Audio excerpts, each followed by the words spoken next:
Afternoon, Mr. Payne, did you see the video describing your rights? No. No? You need to be advised. I understand my rights, sir. Okay. I've seen it before. Okay, all right. Do you have any questions for me about your rights? No, sir. Okay. The charges you're facing, and there's two separate cases here. In 19 CR 458, the charges include violation of bail bond conditions, those 5 counts. Each are class 6 felonies punishable by 6 months to 3 years in the Department of Corrections, followed by parole, a fine between $1,000 and $100,000. Possession of a weapon by a previous offender, also a class 6 felony. Displaying fictitious plates is up to 90 days in jail and a fine up to $300. Not having insurance is a minimum mandatory $500 fine, up to a year in jail. And driving while under restraint is up to 6 months in jail, a fine up to $500. The other case, 19 CR 444, there's 2 counts of sex assault by use of force, a class 3 felony. It can be up to lifetime supervision or lifetime incarceration if convicted, a fine between $3,000 and $750,000. Second degree assault to cause bodily injury by strangulation is an act of domestic violence, is 1 to 12 years in the Department of Corrections, followed by parole, a fine between $2,000 and $500,000.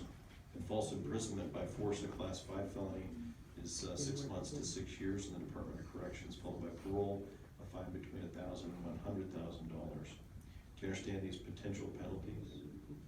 Yes, sir. And you have to talk right into the microphone, otherwise they don't pick you up. So Like this, or I need to be like closer? maybe even sitting down is fine. Oh, Sitting directly into the microphone. Used to making arguments sitting down. That's why I'm giving you permission. All right, I do have a deputy from Mason County Sheriff's Office who would like to address the court. Maybe I could have him talk Sure. first. Okay. Deputy Stockenschneider. Okay. Come on up to the podium. If you could state your name and spell your last name, please. Thomas Stockenschneider, Stuckenschneider. Go ahead. Yes, sir, we just wanted to speak on behalf of the Sheriff's Office and Mr. Payne's bond. While on bond, based on his jail phone calls, he is admitted to using since he's been out. He is on bond for possession of a weapon by a previous offender, and again, this time when he was taken into custody. He was in possession of a firearm again, and this time wearing ballistic vest. Based on his calls, he has no accountability for his part in his behavior or his actions, and believes that law enforcement is targeting him. He has multiple felony convictions, and he says that he's trying to do his best, but his best has been to continue to commit felonies while on bond, while on parole, and we're just asking that Mr. Payne have a high cash penalty. Thank you. Mr. Zero. Your Honor, the people are certainly in agreement with the Mason County Sheriff's Office request and recommendation.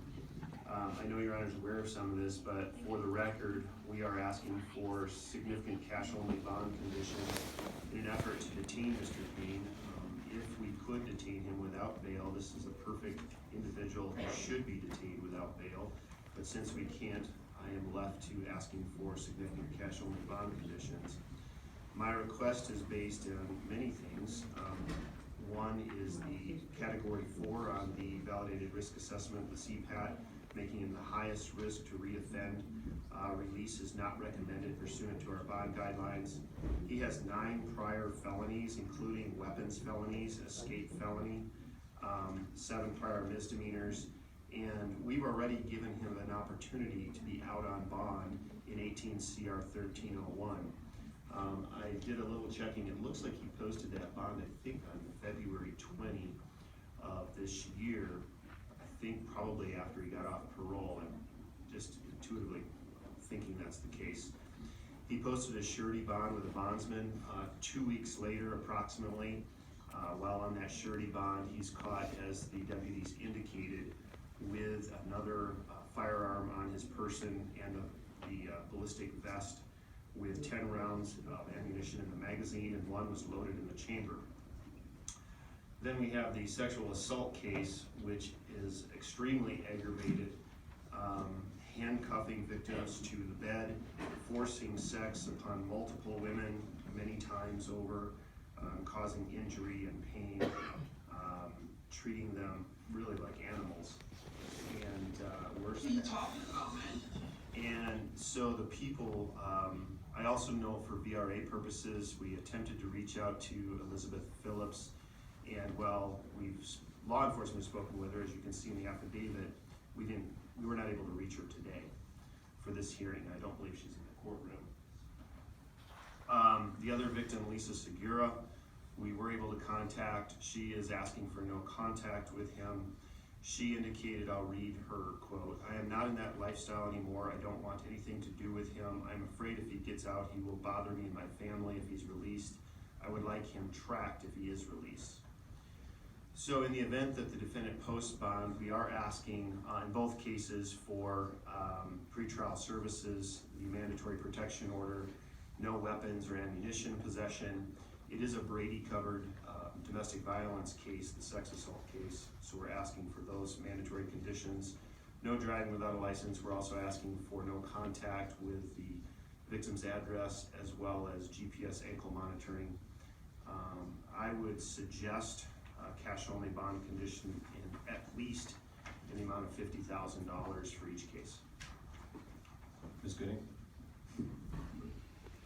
So I'm just gonna ask for reasonable bonds in these cases, Judge. I was not provided an affidavit on either of these new cases, so I can't really speak to any of the facts that either the deputy or Mr. Zero just spoke to.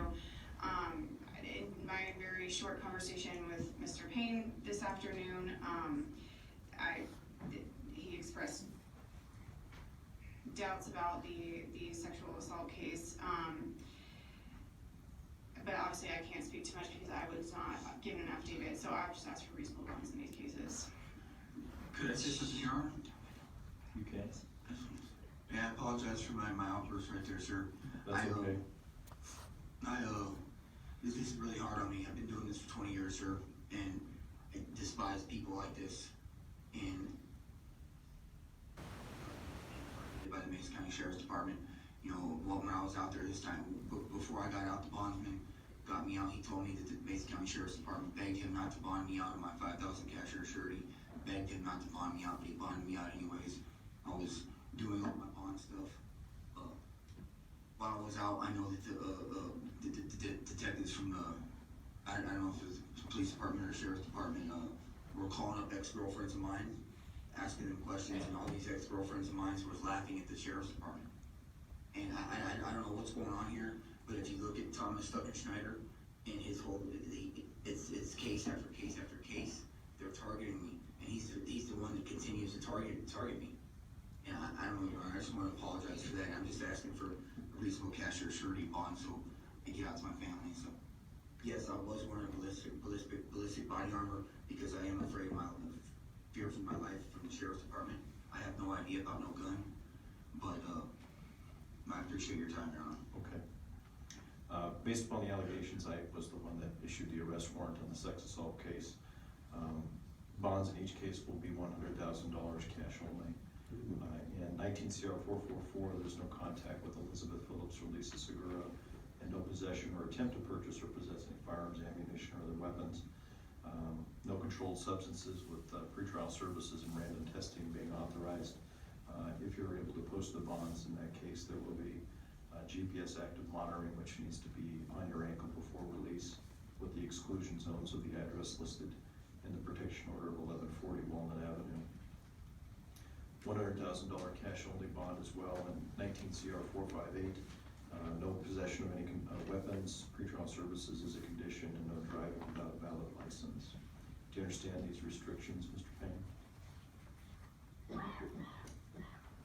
You have to answer out loud. I can see you nodding your head. Yes, sir. Thank you. Cases are assigned to Judge Larson. We'll bring them back for formal filing next Friday, March 15th at 8:30. Would you like me to appoint the Public Defender's Office to represent you, Mr. Payne? I'll appoint them. They'll be available on Friday.